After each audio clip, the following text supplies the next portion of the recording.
In this video, I'm going to share on 5 mistakes I made in 10 years of running. So this was me, like, I guess maybe 5 years ago, where aesthetically it looks very good. I was weighing 62 kg as someone who's like 175 centimeter tall, but I was actually pretty slow in terms of running.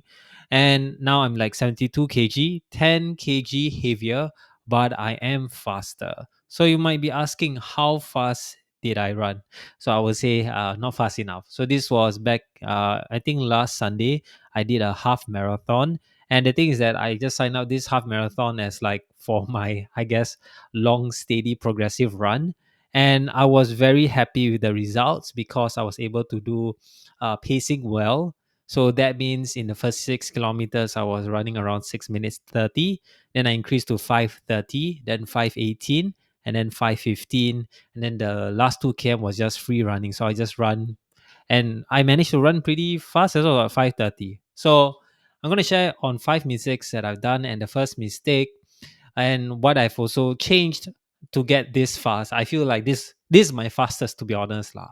So the first mistake was that when I started running, or when I was running for over a couple of years, I always thought that I always had to run very fast. So let's zoom in into before 2020, before back in 2022, not before 2022, back in 2022, or even back, I think now it's 2025, right? Maybe back in 2014, 15, 16. For me, it's like, okay, I just have to run fast. If it's a 10 kilometers, I run fast. It's a 5 kilometers, I run fast. It's a 4 kilometers, I run fast. So my mindset is always go fast. Doesn't matter if I have a high heart rate. For me, it's just like no pain, no gain, right? And you know what the consequences was? I actually got injured very frequently. And the thing is that the more I run over the years, I never stop not getting injured. And I was like pretty frustrated, right? So the thing is that what I've changed was after, or now 2025, now my mindset have changed. Now I've done a little bit more research and I'm getting a little bit older. So I care about more towards, I would say, injury management. So that means I don't want to get injured or prevent as much injury as possible. So what I've learned is actually is to go slow, don't go too fast. And to go fast, I learned to go slow, and I learned to be patient. All right. And what the consequence was, and I just recently have this mindset started last year, December, is that for I think now 6 months, I have not gotten injured, right? I mean, I'm perpetually injured lah, but I'm to a point where I can run fast even with some kinks in my legs, but I can still run pretty well without me not able to run, right? And then I'm able to run at a faster rate with a lower heart rate. So if you look over here, right, this was my typical run. I just run as fast as I can. I think back then here, I was also trying to do like zone two. I thought zone two was 152 beats per minute, but that's beside the point. The point is that my average pace was 7 kilometers per minute, right? So, or 7 minutes per kilometer, sorry, 7 minutes per kilometer. But if you look over here right now, I'm 136 in terms of my average heart rate, and my average pace is actually faster. So that is quite surprising. And I think I'm not surprised anymore, but maybe it's surprising for you because I learned to just do now there's different types of run, and there's a lot more content about running. So I've been doing a lot of these called easy runs, long runs. So easy runs are basically runs that for me, I run at a average heart rate of 138 or below. Sometimes I reach 140, 41, but generally it's usually the last few km. But if I were to average out the whole easy run or long run, it's usually this heart rate. And what I've learned is that my body is able to adapt and is able to run pretty quickly. So I was very, very happy. So in the end, I learned that running for me is that for 8 over years, it's not about running fast anymore. It's about running as much as I can, whether it's slow running or fast running. But in the end, I just have to go slow to go fast and be patient. And it actually all worked out. So I'm very, very happy with this. So next mistake that I've done was I always had this mindset of maintaining 65 kg. Why? I don't know why. I think back then I didn't have a lot of information, or I not say I don't have a lot of information, but I always have this thought that, oh, I cannot be above 65 kg. Like I have to always be in this 65 kg weight. I can go above 65, but I need to lose weight. So I'll do whatever exercise I do to, or not eat as well, which actually is a not a very healthy mindset for me. So my mindset back then was like, oh, weight is very important, right? Don't eat after run so I can lose more weight. And then I, in a way, had calorie deficit.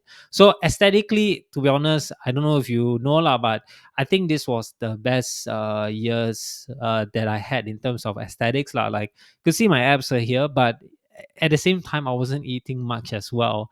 So I was actually always get hungry, and from there also I feel that I always get injured as well because I was exercising, but I wasn't like adding in a lot of food in, whether it's carbs or even protein as well. And then like I actually I wasn't able to run more. Okay, the consequence is that I only can run pretty like not a lot of mileage, and it's usually like 14 kilometers in 1 week. So when I say mileage over here is per week, so 14 km, so it wasn't like my best in terms of like if I were to look through in my running I would say history. But now I'm actually now 72 kg, right? I didn't have a photo of myself taking a photo of myself at 72 kg. And the thing is that now my mindset is that food is actually fuel for my performance and recovery. So what I've learned after like researching now a little bit more serious is that actually food helps me to run better, so that I don't get hungry while I run. And then at the same time, I realize if I eat quite a bit of food after a run, whether it's a very long run or it might be an intense run, might be a tempo run and whatnot, then the next day, usually I don't feel achy or I don't know, like I feel better now, right? So that's like a very good change that I have experienced for myself. So for me, as much as possible, I eat as much after a run. That doesn't mean that I eat unhealthy. I used to eat quite unhealthy, like fried food, and now, but nowadays I'm eating a lot more healthier, a lot more food that is less fried. So for me, it's like I'm not like healthy, but like I know that what I'm eating is something that it's healthier than my previous diet, which is always like eating fried chicken, fast food accounting. Now it's like my mom cooked for me, so a lot more less processed food. So the consequence is that I get less injured. So I haven't gotten any injury in the past 6 months. Yeah, in terms of, yeah, if I'm not wrong, yeah, I didn't get a lot of injury for the past 6 months, which I'm very happy about. And then I am also going faster in a result, right? So, I mean, if you've seen my previous mistake, I'm going faster. And one thing that I am doing right now that is very, very important to me is that I'm able to run more because I genuinely enjoy running. Okay, yeah, I genuinely enjoy running, like to be honest. I don't know why, but I don't really care. I enjoy it, so I don't judge it. And yeah, my highest week in terms of mileage has been 41 kilometers, and it's going to increase a lot more. So I'm very, very happy. So my goal is to run almost every day, right? And now I'm running it 3 times per week, but my mileage has been increasing as well. So yeah, hopefully in the future I'll be able to run more. So for me, is that weight is not a factor to me. Like I don't really weigh myself as much because I feel like if I weigh myself, I want to lose weight. But I'm not at a point. I'm not obese. Okay, fact of the matter, I'm not obese. But if I were to lose weight, which I can, I've done that many times. I will actually have a lousier mindset. I will always get hungry, which is not a good mindset to have while working. So it's always good to be full and also really do your best, because once I have energy, I'm able to actually perform a lot more. Let's move on to mistake number three. So I thought any shoes will work, right? So if you are Singaporean, you probably seen this kind of shoes before. So as Singapore men, you have to go through national service, and the thing is that they also provide you with stuff because in serving the nation, you have to do a physical test, and they give you actually running shoes. But the thing about these running shoes are that they are just, I would say, they are okay. They're not like the best running shoes. And in terms of like, are they like very good running shoes? Not really. So for me, my mindset for the past 9 years was like, yeah, I just have these running shoes, I'll just run with it, right? So I think if you were to ask me if you're a beginner, should you buy running shoes, I would highly recommend, but not the more expensive or the more elite one. But I would recommend something that is easy on your feet, which is comfortable, because like in any hobbies, the one that's going to help you to, for me lah, the one that helped me to like really enjoy my hobby is if my hobby itself, it's something that I enjoy, which enjoyment usually means less pain. The less pain I feel, the more I want to do, right? So yeah, but this is I feel a lot of pain when I run in these shoes, right? So okay, I don't feel a lot of pain, but it's just that it's not comfortable, right? Consequence is that yes, I do get injured from these shoes because they are very, I would say, they have a good base, but it doesn't help me to improve. So I actually hit a plateau, and comparing now when I buy better shoes, I'm actually slower if I run this kind of shoes because they're very stiff, they're very flat. They're a I don't know if they're a good base. If you have money, right, I'll recommend you to buy shoes. And buying shoes are actually very expensive. If you're a working adult, I think this is something that is a worthy investment. And for me, I've been searching a lot of like running shoes because I'm getting serious about running. Is that the right shoes will actually make or break? So for me, I have two different types of feet. What? Yes, my right feet is a normal arch feet, which can literally any shoes that I wear with my right feet, it will work well. But my left feet is a flat feet, and my left feet is where it gets injured, and that is where I really had to go through different kind of shoes to see what works for me. And for me, what works is Asics. Like I really love the brand Asics. One is Nova Blast. I mean, this is Super Blast, my long, my speed and also long running shoe. They have a lot of I would say they call it stack. So I would say I don't want to call it foam because foam can be saying that, oh, it's very comfortable. It's not really, but for me this is like my kind of perfect shoe because number one, it has good enough, I would say, height for my feet to actually run well. Second is that it has a more structured supportive base because my left feet is the one that is flat, so it needs a little bit more support, and these shoes actually does very well. So I recently run my half marathon on this, and I really enjoyed it. Actually, it was a really good shoe for me, right? So another shoe that I have for my easy runs where I go slower is called Nova Blast. So these are very very comfortable to uh, run in, and it also provides enough bounce for you to actually run a little bit faster in even though in your easy run. So yeah, these are just my shoes for me. So maybe for you, you have to research, and sometimes you need to go like if you were to ask me, I would go to the shoe shop, whatever shoe shop that you have nearby, and actually test run it, right? So I think that's a shoe shop that is called I run, I letter I run, and they have actually a treadmill. So I believe you can ask them to test the running shoes while you run. I think that's the best way to actually know whether this kind of shoes actually works. So you for me it's like I only have one shoe that I actually enjoyed, but it's just that it was giving me blisters, which is the Evo SL by Adidas. So that was a good issue, but my left feet didn't like it. So yeah. So getting back here, it's like this is a worthy investment because for me, I am taking running as a serious hobby. So for me, it's just like I want performance and I want comfort and I want it to be good for my body and my feet lah. My body means my feet lah, right? So it is an investment for me, right?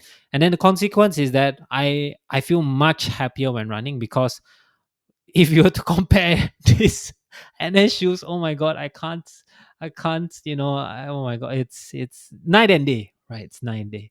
And with these shoes, actually, I've gotten a lot faster because they will help you run faster. Like shoes do that, right? So I have another shoe that one of the podiatry that I went to. So podiatry is a person who is a specialist in terms of feet. He is specialized in running. So he recommended that the shoe that I wanted to race on, which is the Nike Zoom 6, right? Zoom Fly 6 wasn't recommended. So he recommended this and I bought it and wow, I love it. All right, let's go to the next mistake. Next mistake is for the past 10 years, I was just like do a bit of research and just run. No need to plan, right? Just run the same thing, right? My mindset was just do the same thing, eventually you get better. It's like, if I want to run faster, I'll just run faster, right? Simple plan, and it kind of worked. But the consequence is that actually I hit a plateau because I'm running very, very fast. I'm doing intervals. I'm doing 10 kilometers every single week, but I'm not like my goal for 2.4 kilometers or 1.5 mile run, right, is to run below faster than 10 minutes, right? I call it a sub 10 minutes run. So I want to hit 9 minutes. And I was like, I'm not, I'm not, I'm not reaching there. And I've been training I've been running every single week for the past like 10 years plus. I wasn't improving at all. Then I stopped that training and I actually bought myself this app called Runner. So it costs around $144 per year, something like that. I don't know what's the actual price. Correct me if I'm wrong. So for me, the mindset is that I want to just follow a plan that is personalized for me. So they built an app, an algorithm, right? Basically, an if else statement to see whether I am able to actually, run and create a plan for me personalized to how much how many days can I run per week, which I think is really important. And at the same time, for me, when I follow a plan, sometimes I overdo it. So I realized to not overdo it and trust the process. And the consequences after just following this plan is that I actually had amazing gains in terms of like pace and in terms of speed as well, and in terms of like how my body is. And then I also ran my fastest half marathon.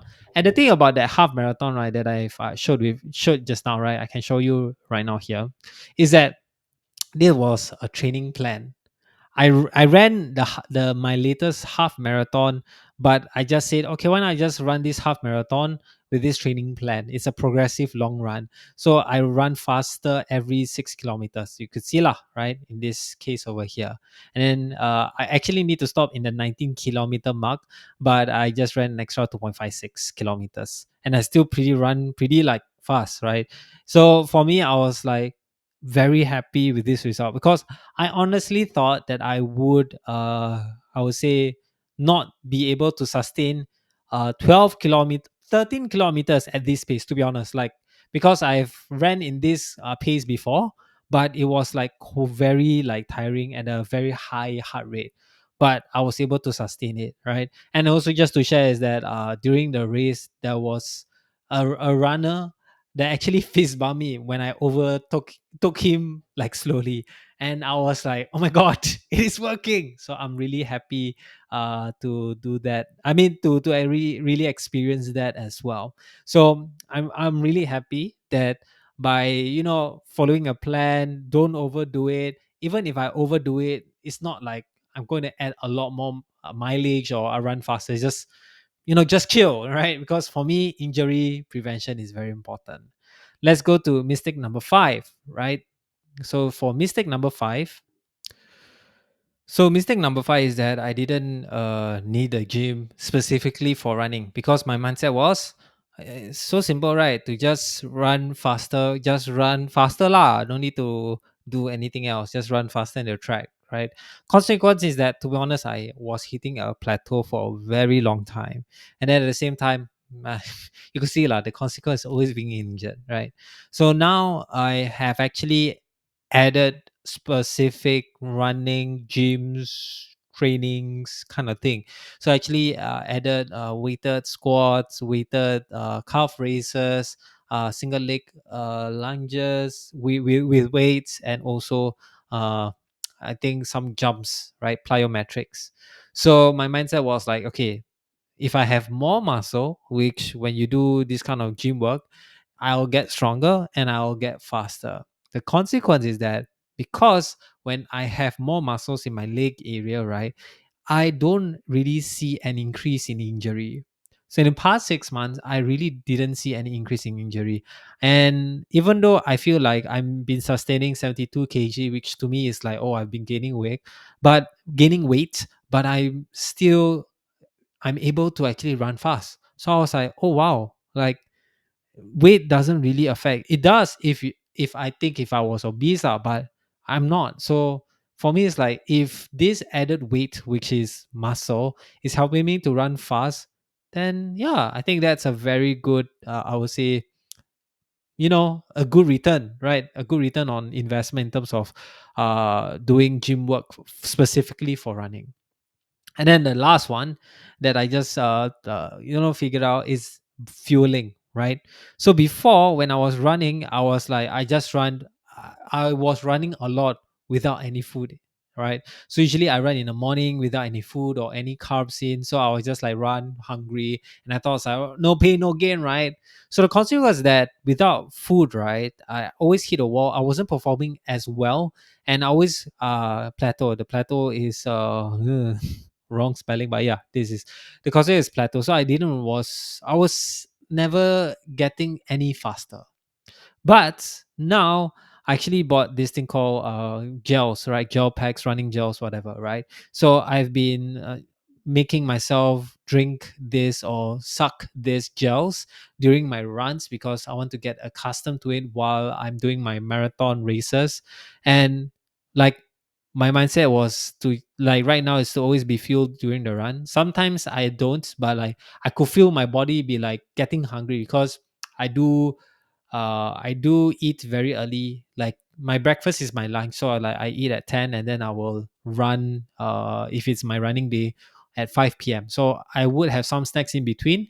But when I run, it's like I will get hungry because I think I don't have enough fat, so I don't have enough like what they call these carbs in me, so I will get hungry. So I was like, okay, I should have gotten in gel. And whenever I have gels with me, I was able to push myself, and that is also a very big reason why number one I didn't hit the wall in my previous half marathon, because like I brought 6 gels, and every 20 minutes, or if I feel like I need it, I will actually eat it or like drink it. And I've never hit the wall. So when the feeling of hitting the wall, if I were to just explain, is that when I was running, is like my previous half marathon, which was the 2XU run, I hit the wall, meaning that my body was like cannot run any faster.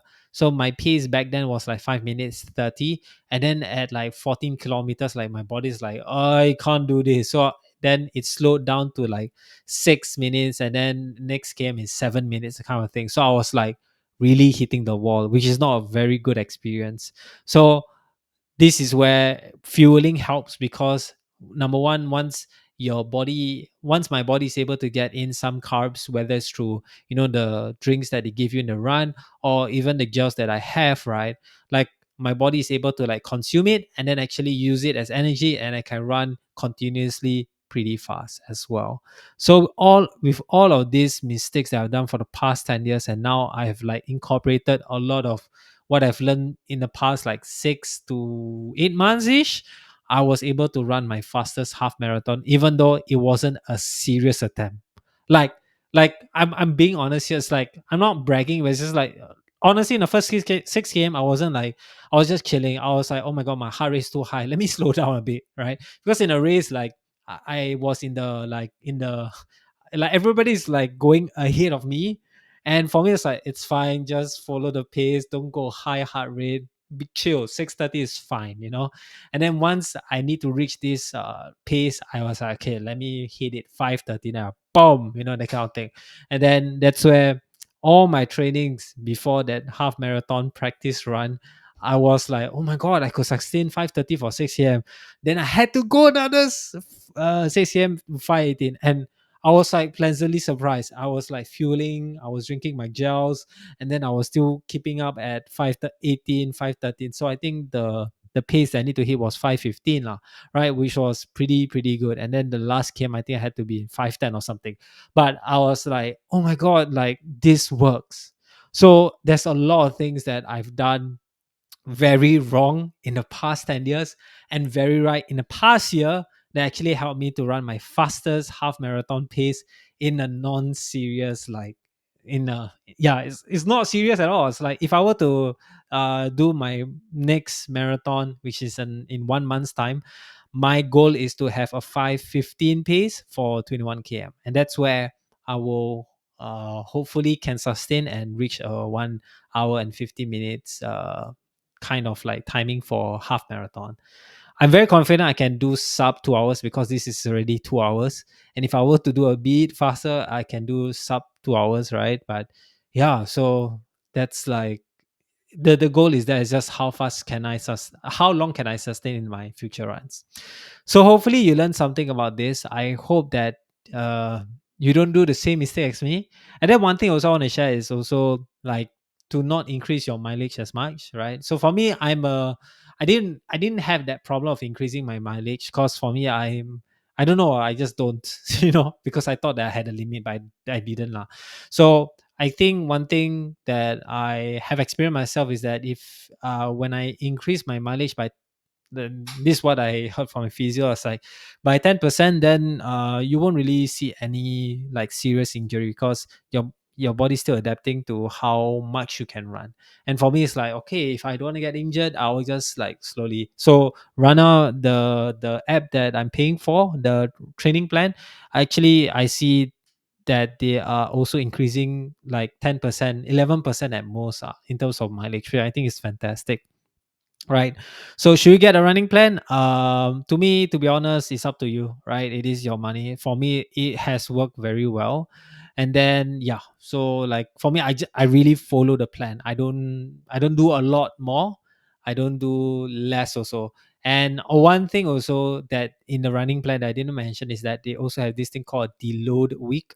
So that means that for every like 4, 5, 6 weeks, there will be one week where you won't be doing a lot because the body needs to rest. So this week is my deload week.